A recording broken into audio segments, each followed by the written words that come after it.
नमस्कार दोस्तों, स्वागत है आपका आपके अपने प्रॉपर्टी मिश्रा शो पे। मैं हूं आपका दोस्त और होस्ट प्रदीप मिश्रा। आज हम बात करने वाले हैं कैसे अहम मुद्दे की जिसने जेवर इंटरनेशनल एयरपोर्ट के आसपास के रियल एस्टेट मार्केट पर बहुत बड़ा असर डाल दिया है। जी हाँ, नोएडा इंटरनेशनल एयरपोर्ट के आसपास के इलाके में कंस्ट्रक्शन अब बैन हो गई है और वो भी 20 किलोमीटर तक।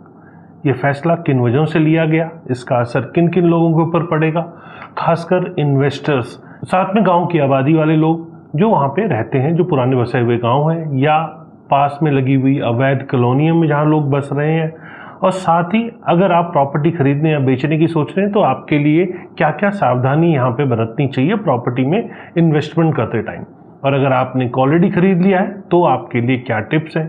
तो आइए इस इम्पॉर्टेंट न्यूज़ को जो अलग अलग चैनल्स के ऊपर दिखाई जा रही है, इसके पीछे की सच्चाई को समझने की कोशिश करते हैं कि आखिर ये है क्या माजरा। एक एक्सपर्ट एनालिसिस की तरह हम आपको बताएंगे कि आखिर आपको ऐसी स्थिति में करना क्या चाहिए और ये जो एक्चुअल में न्यूज़ आई है इसका असर आप पर कैसे पड़ने वाला है। वीडियो को लास्ट तक देखिएगा। अगर वीडियो अच्छा लगे तो लाइक कमेंट शेयर जरूर कीजिएगा और फ्यूचर में रेगुलर आपको ऐसे इन्फॉर्मेटिव वीडियोस मिलते रहें, इसके लिए आपको चैनल को सब्सक्राइब करना है। तो चलिए शुरू करते हैं। नमस्कार, मैं हूं प्रदीप मिश्रा। प्रॉपर्टी मिश्रा शो में आपका स्वागत है। यहाँ हम आपको प्रॉपर्टी और प्रॉपर्टी मार्केट की हकीकत बताते हैं। नो बकवास, डायरेक्ट काम की बात। चलिए शुरू करते हैं।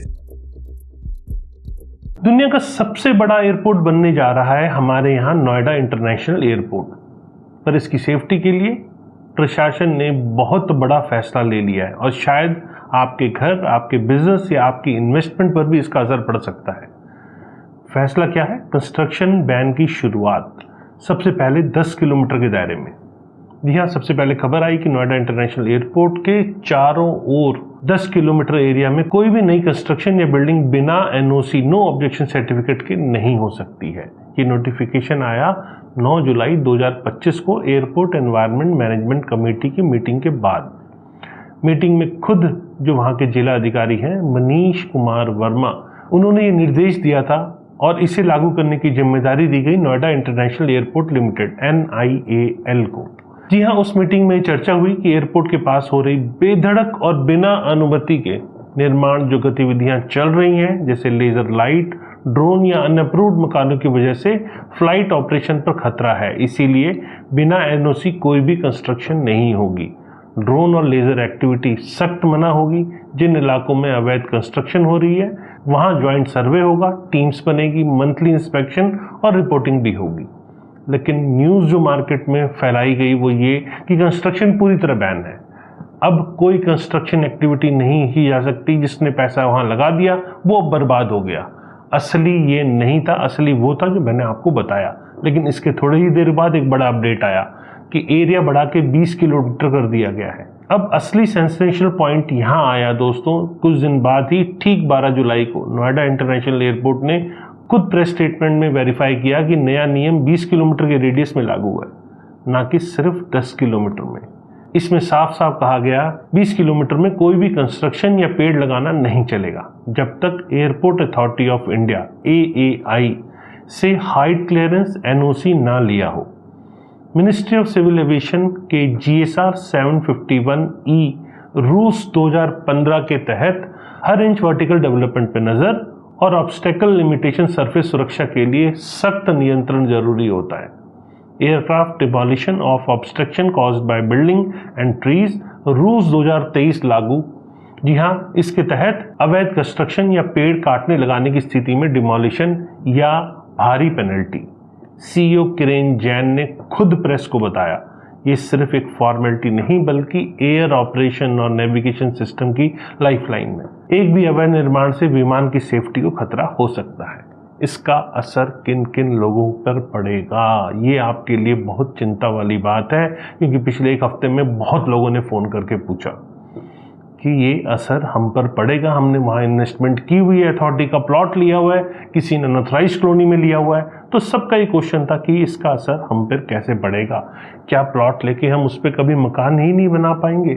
तो ये आपके लिए समझने की ज़रूरत है। सबसे पहला असर रियल एस्टेट इन्वेस्टर्स और होम बायर्स पे। जो लोग 20 किलोमीटर के दायरे पे हैं या उन्होंने प्रॉपर्टी खरीद रखी है या उसे अब बनाना चाह रहे हैं, उन्हें हाइट एनओसी लेना पड़ेगा। ऐसा नहीं कि कंस्ट्रक्शन नहीं कर सकते, आप कर सकते हैं, लेकिन हाइट की रिस्ट्रिक्शन होगी। अगर फ्लाई जोन में है, फ्लाई रूट के अंदर है, तो वहाँ परमिसेबल जो हाइट होगी उसी के अंदर आपको बनाना होगा। तो आप एयरपोर्ट अथॉरिटी से हाइट क्लियरेंस ले सकते हैं और अथॉरिटी इस एरिया का क्या जोन है उस हिसाब से आपको हाइट क्लियरेंस देती है। बिना एनओसी के खरीदी गई या बनाई गई प्रॉपर्टी कभी भी नोटिस, डिमोलिशन या उनमें लीगल दिक्कत आ सकती है। जो पहले से फ्लैट, प्लॉट या विला बुक कर चुके हैं, बिल्डर से लिखित में एनओसी डिमांड करें। Construction status, CCZM colour coded zoning map में आपकी प्रॉपर्टी कहाँ आती है, इसको ज़रूर चेक कर लें। इस इलाके में रियल एस्टेट डील काफ़ी स्लो हो सकती है। प्रॉपर्टी की वैल्यू सेल और रीसेल दोनों पर असर पड़ सकता है। बहुत से प्रोजेक्ट पे क्लियरेंस डिले हो सकता है।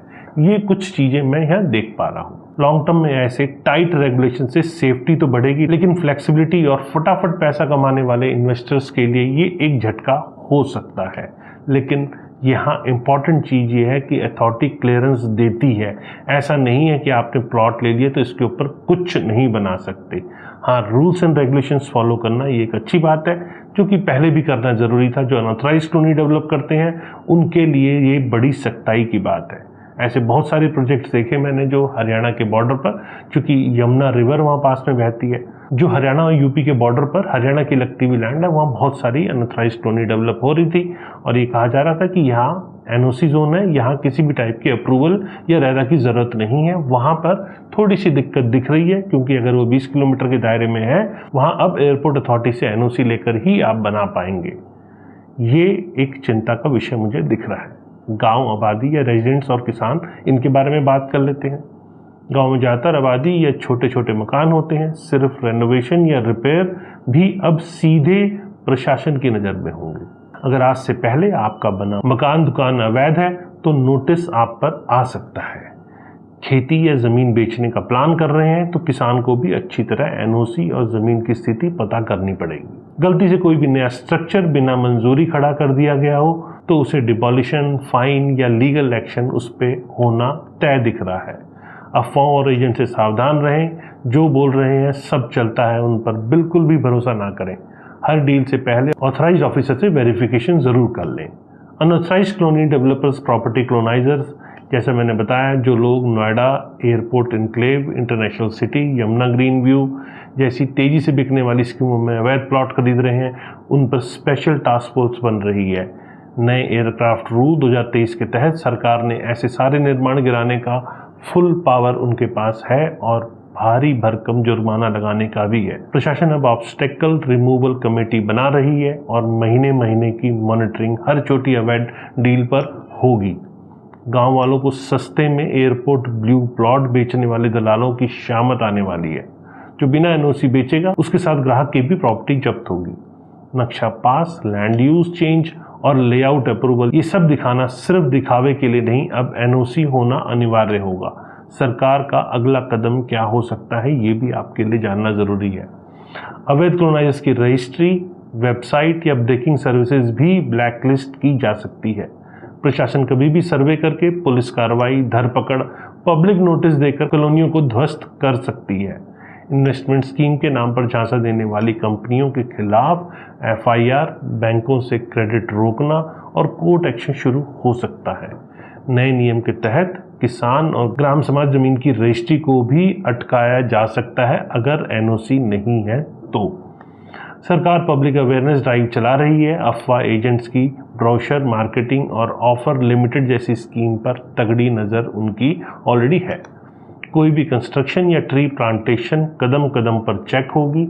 मतलब नई मकान, ऑफिस, दुकान या खेत, कोई भी स्ट्रक्चर खड़ा करने से पहले आपका एरिया और अलाउएबल हाइट CCZM मैप में देखना बहुत ज़रूरी है। अगर स्ट्रक्चर अलाउड हाइट के ऊपर है तो एनओसी की ज़रूरत पड़ेगी, जो आपको एयरपोर्ट अथॉरिटी ऑफ इंडिया के NOCS पोर्टल, जो कि aai.aero/NOCAS से लेना है। स्कीम, लेआउट और मास्टर प्लान सब होने के बावजूद भी बिना एयरपोर्ट अथॉरिटी के कागज के आगे कुछ नहीं होगा। लोकल प्रशासन AAI हर एक की वेरिफिकेशन के बाद ही सेल एग्रीमेंट या रजिस्ट्री करें। बिल्डर की ओर से एनओसी, हाइट क्लियरेंस का नंबर व डेट ज़रूर लिखवाएं उसके ऊपर। प्रैक्टिकल टिप्स कुछ दे देता हूं जो लोग यहाँ प्रॉपर्टी अब खरीदने की सोच रहे हैं। प्रॉपर्टी ब्रोकर, एजेंट या कॉलोनी डीलर से लॉन्ग टर्म पेमेंट या बुकिंग करते हुए एनओसी का दस्तावेज ज़रूर मांगें। कैंपेन ब्रांडिंग या सेल ब्रोशर में दिए गए नक्शे, रेट लिस्ट पर कभी भरोसा ना करें बिना अथॉरिटी के कागज़ या पोर्टल वेरिफिकेशन के। स्पेशली एयरपोर्ट जोन वाली स्कीम अगर कोई है तो उसके अंदर आप ज़रूर उसको चेक कर लें। Yamuna expressway authority, Noida authority, airport authority of India और जिला प्रशासन इनकी पब्लिक हेल्पलाइन या वेबसाइट में कॉल करके पूरी इन्फॉर्मेशन आप ले सकते हैं। मेरे पास जितनी इन्फॉर्मेशन थी मैंने आपको इसके अंदर दे दी। बाकी इन्फॉर्मेशन के लिए आपको अथॉरिटीज़ में ही कनेक्ट होना पड़ेगा। CCZM मैप और एरिया वाइज अलाउड हाइट हर पब्लिक ऑफिस से चस्पा कर लें। वहाँ पे खुद या अपने वकील के साथ ज़रूर जाएं। किसी भी एग्जिस्टिंग स्ट्रक्चर या ऑलरेडी बिल्ड फ्लैट की खरीद फरोख्त में पहले नंबर पे एक डॉक्यूमेंट पिछले मालिक या बिल्डर की एनओसी ज़रूर देख लें। कोई भी विवादग्रस्त कोर्ट केस या धारा 20/143 मतलब जमींदारी एबॉलिशन वाली जमीन में तो डबल सतर्कता आपके लिए जरूरी है। क्षेत्र में सोशल मीडिया अफवाहें, एजेंट के ऑडियो कॉल या पूर्व अप्रूवल मिल गया है जैसे प्रस्तावों पर बिल्कुल भरोसा ना करें। तो दोस्तों, अब आप समझ चुके होंगे कि एयरपोर्ट से जुड़े 20 किलोमीटर वाले इलाके में बिना एनओसी के कंस्ट्रक्शन, पेड़ पौधे, यहाँ तक कि रिपेयरिंग कुछ भी नहीं चलेगा। जो इसके उलट चलेगा वहाँ वो फंस जाएगा डिमोलिशन, जुर्माना या कानूनी कार्रवाई के अंदर। चाहे आप किसान हो या गांव के निवासी हो या प्रॉपर्टी में इन्वेस्ट कर रहे हो या वहाँ सिर्फ अपना खरीद रहे हैं, अपने रहने के लिए बना रहे हैं, सबको ये नियम पता होना चाहिए और अथॉरिटी की वेबसाइट और साथ में NOC, airport authority of India की डिमांड जरूर करें। कोई भी बड़ा या छोटा फैसला केवल लिखित, कानूनी और पक्के दस्तावेज दिखाकर ही लिया जाए। अगर वीडियो पसंद आया तो लाइक करें, शेयर करें और ऐसे ही महत्वपूर्ण important property real estate updates के लिए चैनल को सब्सक्राइब करें। नमस्कार, जय हिंद।